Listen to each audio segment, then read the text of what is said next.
Oh, hi. Nice to meet you. Great to see you. Just over 6 months ago, Kwasi Kwarteng was Chancellor, launching a mini-budget that would send the economy into a tailspin and see mortgage rates shoot up. But I'm not going to cut the additional rate of tax today, Mr. Speaker. I'm going to abolish it altogether. Mr. Kwarteng was sacked in October, but remains a prominent Conservative MP. Now he's about to have a job interview with Soo-yeon Lee, Vice President of External Affairs at the South Korean firm Hanson Consulting, for a position on the company's International Advisory Board. Because I'm in my secretary's office now, I just had a problem linking in with my computer, but we're okay, we're good to go now. Okay, that's good to hear. I mean, how are you today, sir? I'm very well. I'm sitting in my office in Parliament, reading some very interesting information about not only geopolitics. Geopolitics. It's an Well, interesting about Ukraine and Russia and all that, and also the energy crisis. What Mr. Kwarteng doesn't know is that Hanson Consulting doesn't actually exist.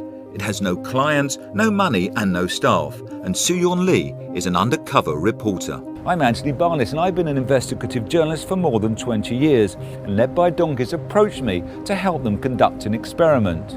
Would serving MPs still find time to take on another job furthering the interests of a foreign company during the cost of living crisis? We wanted to know how much time the MPs would be prepared to make available to that company and how much they'd ask to be paid. It's not against parliamentary rules for an MP to take a second job or a third or a fourth job, nor is it against the rules for them to work for a foreign company, and there are no limits on what they can earn and how much time they can spend. And maybe that's the problem. Certainly, a clear majority of the public think it's wrong for serving MPs to also work for a private company. We've been trying to build up this board who has both politics and also business background as well, because we need to know where the wind is blowing. We need an expert who knows more about the policy regulations into the sectors that we've been investing in. Mr. Kwarteng tells us why he thinks he's the right man for the job. But I'm very pleased to talk to you. I mean, I've been a business and energy minister for 3 years. I was treasurer, chancellor. I've got a lot of experience. Yes. In the UK. But also I was talking as energy minister to international field, as you'll appreciate. Mm-hmm. So I was talking to my American counterparts, my German counterparts, my French and Italian, G7. And so I can tell you exactly where I think things are in Europe. Mr. Kwarteng suggests the Tory whips will allow him to attend board meetings for our foreign company. So first I know in my email I've mentioned that there will be 6 board meetings throughout the year, 1 in South Korea and 5 in Europe, and just wanted to make sure that your availability as member of parliament, do you think that's something? I could do that. I'm very flexible. Okay, that's good to hear. I mean, it's just that we weren't really sure of the British political processes, so we wanted to make sure. I'm a senior politician, got a majority of 70. Mm-hmm. I can work. We have whips, I'm sure you do in Korea, but I can work with them to make sure that, as long as the meetings don't require like a whole week, mm-hmm. I'm sure I can make that work.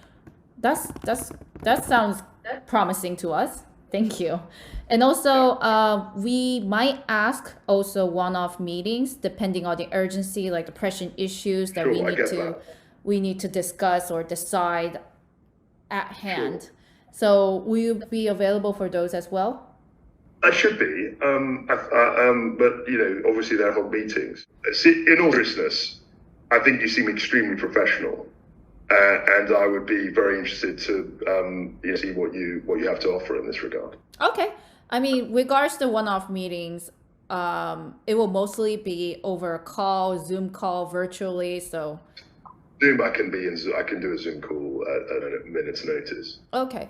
Mr. Kwarteng then explains why he's uniquely qualified for the role. I've had a broad experience of business and finance, also international, given my cabinet level experience, the fact that I was energy secretary during the Ukraine crisis, during the energy crisis.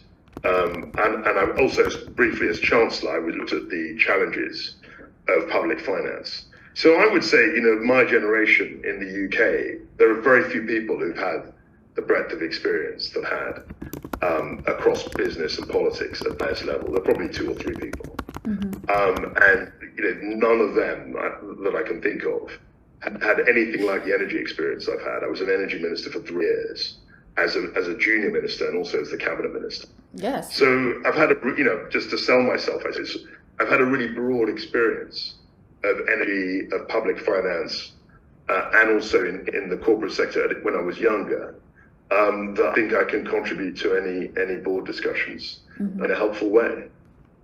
I mean, given your expertise and your experience, you're only one of the few that really has those business and political backgrounds that really... Yeah, I would say that, yeah.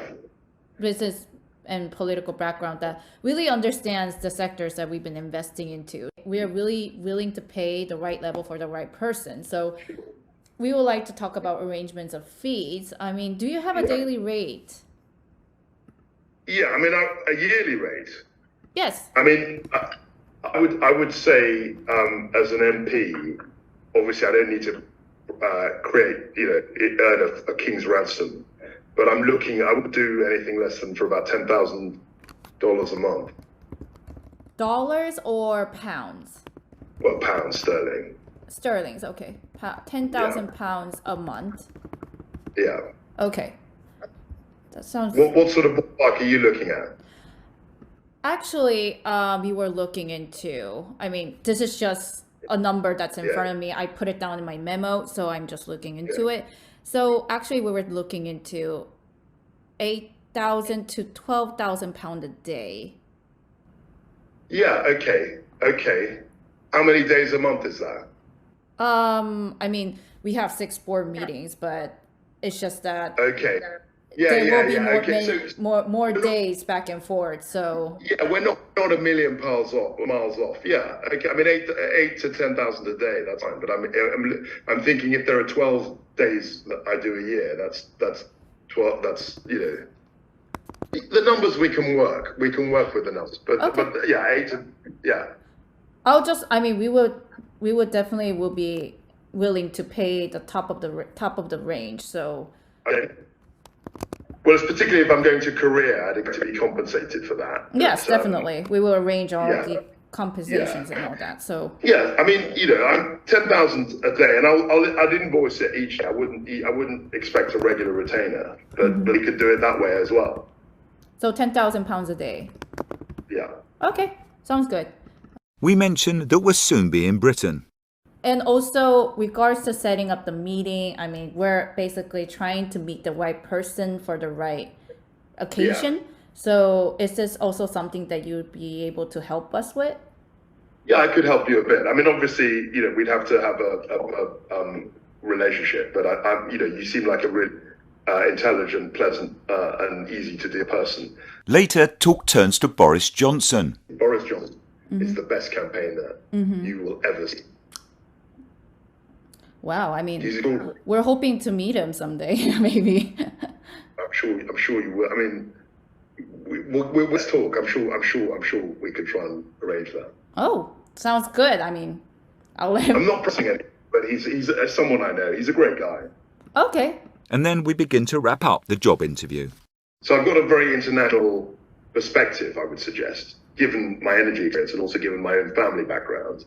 And I think it would really fit. I mean, the more I speak to you, I think it would be really good for us to pursue this kind of relationship. So, so far in our conversation, I believe that this position itself is something that you're interested in.